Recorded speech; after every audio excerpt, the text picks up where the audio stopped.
Hello everyone, मेरा नाम doctor हर्ष बाला है और मैं एक चाइल्ड स्पेशलिस्ट हूँ। पिछले वीडियो में हमने डिस्कस किया था कि कैसे बच्चों से बच्चे बड़े होके जो है वो प्यूबर्टल स्टेज में आते हैं और फिर एडल्टहुड स्टेज में आ जाते हैं। अब एडल्टहुड स्टेज में आते आते हम उनको 3 कैटेगरीज में डिवाइड कर सकते हैं। एक जो नॉर्मल वेट के साथ प्यूबर्टल पीरियड को पार करके सेफली एडल्टहुड में आ गए हैं। सेकंड, जो ओवरवेट के साथ एडल्टहुड में एंटर हुए हैं। और थर्डली, जो ओवरवेट की कॉम्प्लिकेशन के साथ एडल्टहुड में एंटर हुए हैं। पहले हम बात करते हैं कि ये मेल और फीमेल में अलग अलग फिर इसके फीचर्स देखने को मिलते हैं। तो हम पहले फीमेल्स की बात करते हैं। फीमेल्स में जो है, जो ओवरवेट के साथ उसकी कॉम्प्लिकेशन के साथ एंटर होती हैं, उनको पीसीओडी और या पीएमओएस जिसको बोलते हैं वो हो चुका होता है, या फिर वो डायबिटीज़ की शिकार हो चुकी होती हैं। अब पीडियाट्रिशियन के पास से तो चले जाते हैं या तो एंडोक्राइनोलॉजिस्ट के पास या फिर पीसीओडी के लिए गायनेकोलॉजिस्ट के पास। अब गायनेकोलॉजिस्ट और जो ये पेशेंट्स हैं वो मिलके ट्राई करते हैं कि कुछ हार्मोनल थेरेपी और डाइट और एक्सरसाइज के साथ इसको रिवर्स कर सकें। तो प्रेगनेंसी किसी किसी को रह जाती है और किसी किसी को नहीं रहती है, और किसी किसी के पीरियड्स रेगुलर हो जाते हैं और किसी किसी के नहीं होते हैं।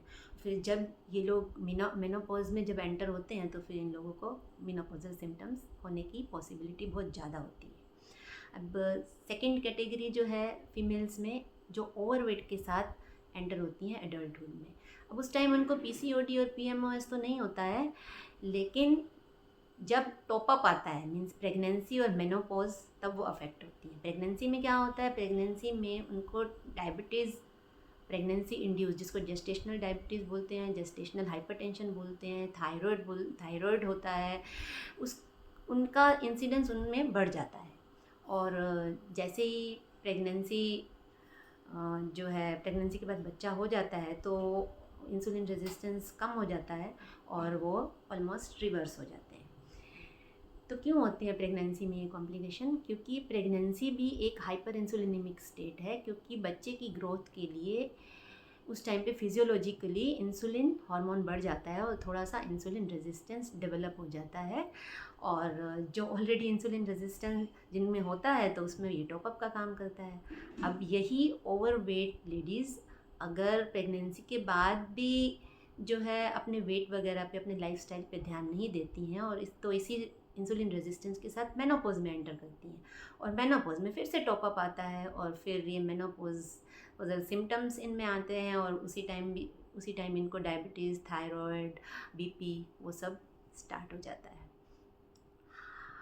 अभी थर्ड जो नॉर्मल होते हैं, बिल्कुल जो प्यूबर्टल स्टेज को क्रॉस करके नॉर्मल वेट के साथ एडल्टहुड में एंटर हुए।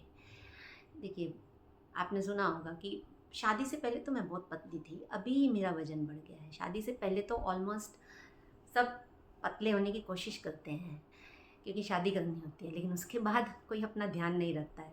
जो अपना ध्यान रखते हैं वो प्रेगनेंसी को भी कवर कर जाते हैं और मेनोपॉज को भी कवर कर जाते हैं, और एक हेल्दी कंडीशन में वो अपनी ओल्ड एज में पहुंचते हैं। और ओल्ड एज में जो कॉम्प्लिकेशन होती हैं वो तो एज के साथ, एज रिलेटेड जो कॉम्प्लिकेशन होती हैं उनको वो ईज़िली बियर करके उनकी लाइफ हेल्दी फिर धीरे धीरे ख़त्म हो जाती है, डिक्लाइन हो जाती है। लेकिन किसी भी स्टेज में इसमें अगर आप ओवरवेट होते हो और इंसुलिन रेजिस्टेंस डेवलप करते हो तो उसकी कॉम्प्लिकेशन होती ही है। क्या होता है, देखिए, शादी होती है, बच्चे होते हैं, प्रेगनेंसी में थोड़ा वेट गेन हो जाता है तो ठीक है, क्योंकि प्रेगनेंसी में वेट गेन होना तो नेचुरल है, क्योंकि वो नेचर आपको तैयार करती है कि जब आप बच्चे को ब्रेस्ट फीड करें तो आपके पास रिजर्व्स हों एनर्जी के, अपने लिए भी बच्चे के लिए भी। लेकिन जब आपके बच्चे बड़े हो जाते हैं तो मोस्टली वेट शेड ऑफ हो जाता है। प्रेगनेंसी का वेट रहता नहीं है आइडियली, थोड़ा बहुत ठीक है, 1-2-4 किलो बढ़ गया तो ठीक है, बाकी बहुत ज़्यादा नहीं रहना चाहिए। अगर वो रहता है तो फिर वो कॉम्प्लिकेशन करता है। अब बच्चे बड़े हो जाते हैं, पर बच्चों को बड़ा करने में आप एक्टिव रहते हो, उनको स्कूल भेजना, खाना बनाना, घर का काम करना, उसमें आप लोग एक्टिव रहते हो, तो उस टाइम पे इतना वेट गेन नहीं होता है। फिर जब बच्चे बड़े होकर प्रोफेशनल कोर्सेज में चले गए और आप फ्री हो जाते हो तो फिर आप थोड़े से सुस्त हो जाते हो। लेडीज़ तो ज़्यादा सुस्त हो जाती हैं। क्या होता है कि घर का काम भी आजकल मेड करती हैं, और खाना खाया, मोबाइल देखा, टीवी देखा, गप्पे मारी और आराम किया। तो धीरे धीरे आपका वेट कब बढ़ जाता है आपको पता ही नहीं चलता है, और आप इंसुलिन रेजिस्टेंस डेवलप कर लेती हैं। और जब मेनोपॉज आता है तो आपको ऑलरेडी इंसुलिन रेजिस्टेंस होता है, तो वो टॉप अप हो जाता है और मेनोपॉजल सिम्टम्स आते हैं। आपको लगता है कि मेनोपॉज की वजह से मैं अपना वेट घटा नहीं पा रही हूँ। ठीक है, मेनोपॉज के टाइम तो आपको वेट घटाना मुश्किल ही होता है, क्योंकि ये तो फिजियोलॉजिकल वेट गेन उस टाइम पे होता ही है। लेकिन आपने पहले ही अपना वज़न इतना बढ़ा लिया था कि आप मेनोपॉज में एंटर हुई, तो आप उसमें से स्मूथली बाहर नहीं निकल पाई। नहीं तो क्या होता है मेनोपॉज के टाइम मोस्टली कि सबक्यूटेनियस फैट जो होता है वो आपका जो साथी होता है वो आपका साथ छोड़ देता है, और एब्डोमिनल फैट बढ़ जाता है। क्यों? क्योंकि ईस्ट्रोजन कम हो जाता है। ईस्ट्रोजन जो है वो आपके शरीर में फ़ैट डिस्ट्रीब्यूशन के लिए जवाबदार होता है। तो ठीक है, थोड़ा बहुत जो है एब्डोमिनल फ़ैट आप गेन कर लेते हो, लेकिन सबक्यूटेनियस फ़ैट आप इतना गेन नहीं करते हो अगर आप नॉर्मल ट्रांजिशन हो जाता है आपका तो। लेकिन आप ओवरवेट होते हो, आपको इंसुलिन रेजिस्टेंस ज़्यादा होता है, तो आप ओवरऑल पूरा वेट गेन कर लेते हो, और उस वेट को शेड ऑफ करना आपके लिए मुश्किल हो जाता है। तो इसी तरह तो फिर आप उसी कैटेगरी में पहुंच गए, ओवरवेट वाली कैटेगरी में, जो इंसुलिन रेजिस्टेंस के साथ एंटर हुए थे। तो ये तो है लेडीज़ की बात। अब हम जेंट्स की बात करते हैं। जेंट्स में भी 3 कैटेगरी हुई। एक तो जो कॉम्प्लिकेशन के साथ एंटर हुए। अब कॉम्प्लिकेशन के साथ जो एंटर होते हैं वो ओबीज हो जाते हैं, और टाइप 2 उनको डायबिटीज़ हो जाती है, तो वो एंडोक्राइनोलॉजिस्ट के पास जाते हैं। हमारे पास से तो चले जाते हैं। एंडोक्राइनोलॉजिस्ट जो है उन्हें कुछ मेडिसिन स्टार्ट करते हैं, डाइट एडवाइस करते हैं, उनको लाइफस्टाइल मॉडिफिकेशन, फिजिकल एक्टिविटी के लिए प्रमोट करते हैं। अगर आप उनको फॉलो करते हैं तो धीरे धीरे आपकी मेडिसिन्स कम होती जाती हैं, लेकिन आप फॉलो नहीं करते हैं तो धीरे धीरे मेडिसिन्स बढ़ती जाती हैं, और कई बार आपको इंसुलिन पे भी डालना पड़ जाता है। अब उसके बाद तो कॉम्प्लिकेटेड लाइफ रहती ही है। अब सेकेंड कैटेगरी वाले जो ओवरवेट होते हैं, ओवरवेट हैं पर अभी उनको कुछ डायबिटीज़ के ऐसा कुछ डेवलप नहीं हुआ है, तो वो एडल्टहुड में ओवरवेट में एंटर होते हैं। तो अब जो मेल्स होते हैं उनमें हार्ट प्रोटेक्टिव हार्मोन ईस्ट्रोजन नहीं होता है, तो ये लोग जो हैं वो हार्ट डिसीज़ के लिए ज़्यादा प्रोन होते हैं। मोस्टली 2-3 सिनेरियो होते हैं, देखिए फिजिशियन के पास। कई बारी उनमें मोस्टली मेल्स में ब्लड प्रेशर जल्दी बढ़ता है। अगर उसके सिम्टम आ रहे हैं, आपको हेडेक वगैरह हो रहा है, आप फिजिशियन को दिखाने जाते हैं, वो बताते हैं आपका बीपी बढ़ गया, कुछ टेस्ट करा लीजिए, उसमें पता चलता है कोलेस्ट्रॉल बढ़ा हुआ है, बीपी बढ़ा हुआ है। आप जो है 2-3 महीने दवाई लेते हैं, फिर आपको लगता है रिपोर्ट्स नॉर्मल हो गई हैं, आपको लगता है कि अब मुझे दवा बंद कर देनी चाहिए।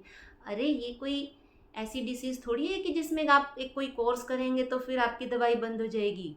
अगर आप चाहते हैं कि आपकी दवाई बंद हो तो आपको इंसुलिन रेजिस्टेंस को रिवर्स करना पड़ेगा, अपने लाइफ में मॉडिफिकेशंस करनी पड़ेंगी, डाइट मॉडिफाई करनी पड़ेगी, एक्सरसाइज पे ध्यान देना पड़ेगा, तभी आपकी मेडिसिन बंद होती हैं। ये कोई ऐसे मलेरिया, टाइफॉइड ऐसी बीमारियां नहीं हैं जिसमें ऑर्गेनिज्म को किल कर दिया ड्रग से तो वो बीमारियां ठीक हो गई। ये लाइफस्टाइल की वजह से हुई हैं, तो लाइफस्टाइल मॉडिफिकेशन से ही ठीक होंगी, लेकिन लोग समझते नहीं हैं।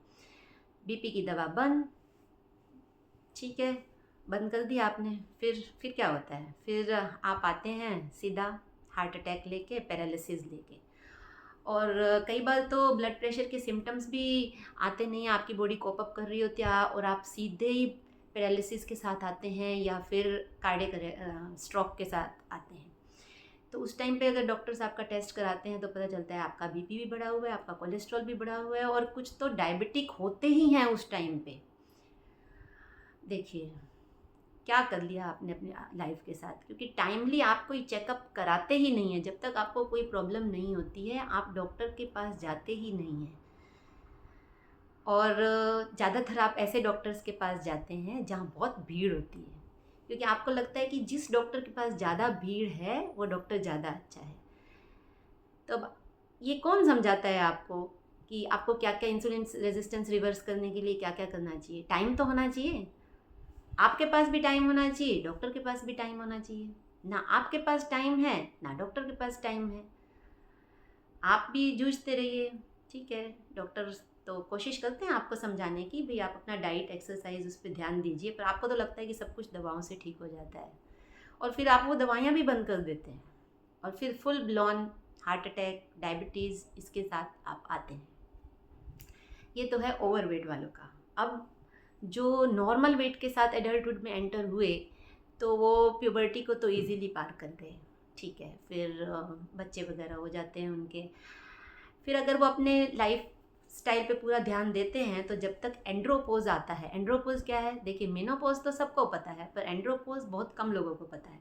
जैसे मेनोपोज में लेडीज़ में हॉर्मोन्स डिक्लाइन करते हैं, ऐसे एंड्रोपोज में मेल हार्मोन भी डिक्लाइन करते हैं। मेनोपोज थोड़ा जल्दी आ जाता है और एंड्रोपोज थोड़ा सा लेट आता है। लेकिन एंड्रोपोज को कोई जानता ही नहीं है क्योंकि जेंट्स बेचारे कुछ ज़्यादा बोलते नहीं हैं। मुझे ऐसा लगता है लेडीज़ जो हैं वो तो गाती रहती हैं, मुझे ये हो गया, मुझे वो हो गया। तो अब आप एंड्रोपोज में एंटर हुए और आपका वेट मेंटेन्ड है और आप इंसुलिन रेजिस्टेंस आप में नहीं है तो आप उस स्टेज में से भी इजीली निकल जाते हैं और ओल्ड एज में एंटर हो जाते हैं। ठीक है, थोड़ी बहुत ओल्ड एज की कॉम्प्लिकेशंस आपको होती हैं, वो सब चलता है।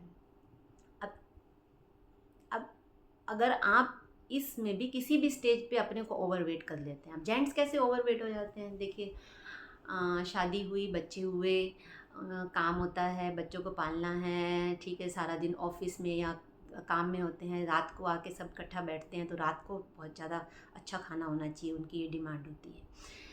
तो रात को ज़्यादा खाने से फिर वेट गेन होने लगता है। फिज़िकल एक्टिविटी कुछ ज़्यादा होती नहीं है, कोई जिम वगैरह ज्वाइन करने का टाइम नहीं होता है और जो है धीरे धीरे धीरे वो वेट पुट ऑन कर लेते हैं, उनको पता भी नहीं चलता कब वो वेट पुट ऑन कर लेते हैं और उनमें इंसुलिन रेजिस्टेंस डेवलप हो जाता है। इंसुलिन रेजिस्टेंस डेवलप हो गया तो अब एंड्रोपोज आया, वो टॉपअप हुआ।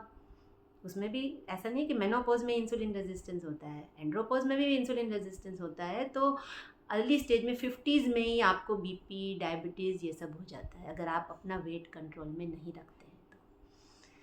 अब आपको समझ आ गई होगी कि वेट को कंट्रोल में रखना कितना ज़रूरी है, अपने इंसुलिन को कंट्रोल में रखना कितना ज़रूरी है, इंसुलिन रेजिस्टेंस को जानना कितना ज़रूरी है। तो हम आगे के वीडियोस में अब डिस्कस करेंगे कि इंसुलिन रेजिस्टेंस को कैसे आप अर्ली स्टेज में पकड़ सकते हैं, कैसे प्री डायबिटीज़ को अर्ली स्टेज में डायग्नोज कर सकते हैं और कैसे डायबिटीज़ को डायग्नोज किया जाता है। Thank you.